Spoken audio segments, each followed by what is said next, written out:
बम बम बोले दोस्तों।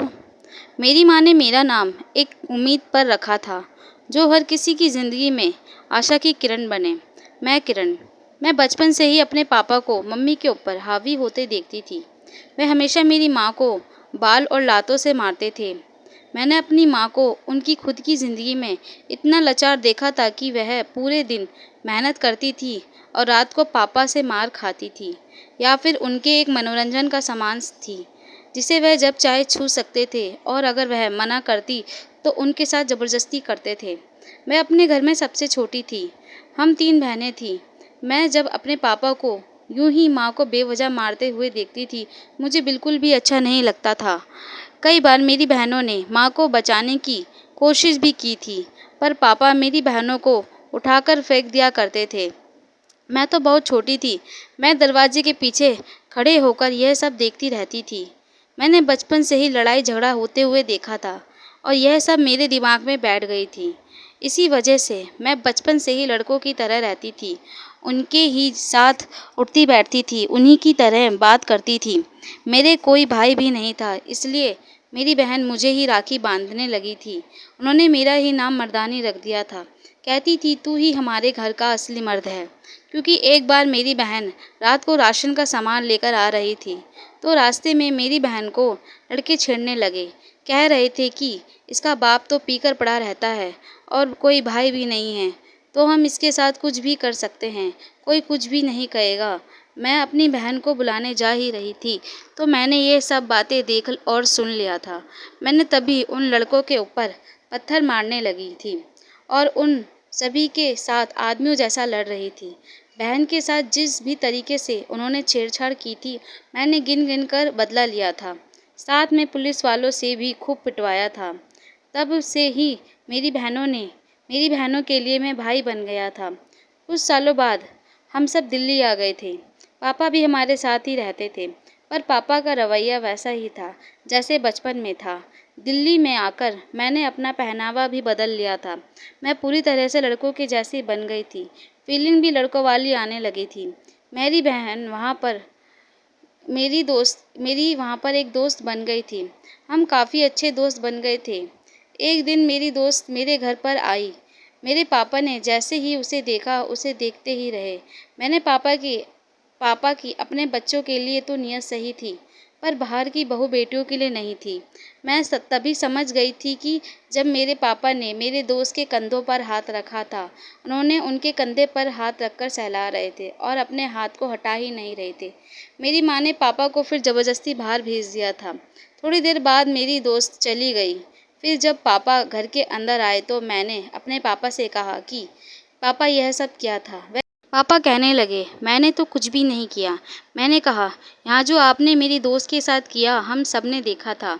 मैंने पापा को गुस्से में कहा, आइंदा के बाद किसी भी लड़की के साथ ऐसा नहीं करोगे दोबारा, और अगर किसी के किया तो मैं आपको नहीं छोड़ूंगा।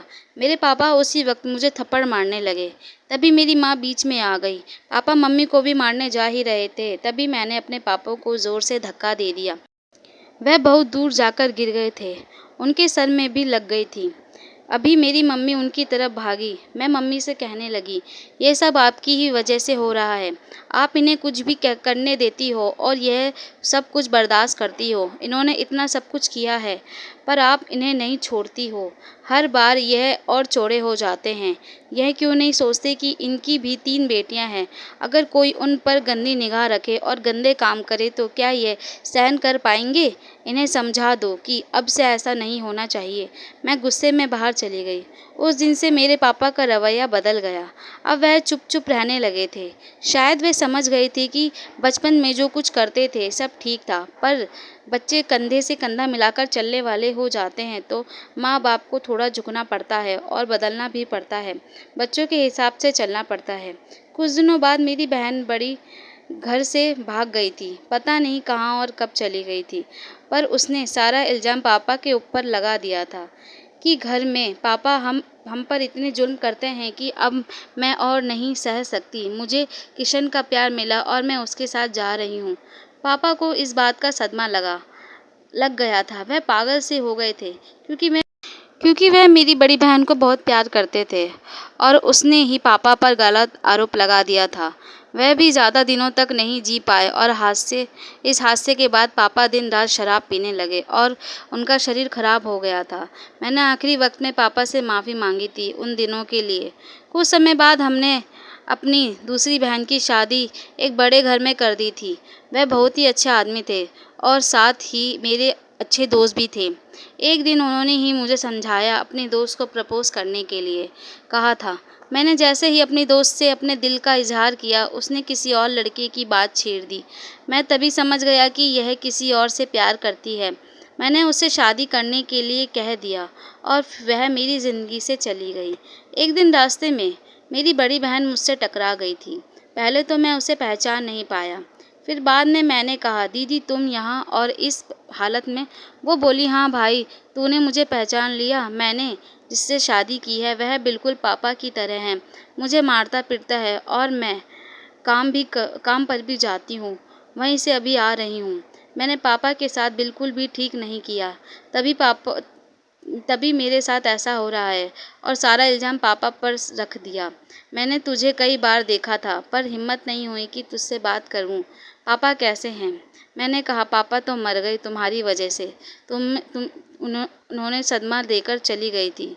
तुम मुझे अपने भाई को भी तो बता सकती थी, फिर मैं घर में बात करता। वह बोली कि मेरे पति ने इतनी जल्दी मचाई थी कि शादी के लिए और सबको मना किया था बताने के लिए। वह शायद जानता थे कि पापा उसके बारे में सब जानते हैं, इसलिए उसने पापा पर ही निशाना लगा दिया।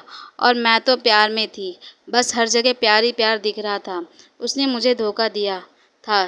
कभी इतना अपनापन दिखाया था जब उसने मुझे प्यार का झांसा दिया था। शादी के 2 महीने बाद ही उसने अपना असली चेहरा रूप दिखा दिया था। अब मैं कुछ भी नहीं कर सकती। मैंने कहा, जब तेरी बहन मर्दानी बन सकती है तो तुम काली क्यों नहीं बन सकती? अब तक यह जुल्म क्यों सह रही हो? मैंने मम्मी को भी कितना समझाया था पर वह भी नहीं मानी। पर तू तो समझदार है, कब तक सहेगी? आज की औरतें मर्दानी हैं जो आधी रात को बाहर भी अपना ख्याल खुद रख सकती हैं। अब एक औरत को अपनी रखवाली के लिए एक मर्द की ज़रूरत नहीं पड़ती। तो तुम भी अपने आप को संभालो और अपने बच्चों को भी। तुम मुझे ही देखो, मैं मम्मी को लेकर अलग रह रही हूँ। किसी की इतनी हिम्मत नहीं कि कोई मुझ पर उंगली उठा सके। अपना घर मैं खुद चलाती हूँ।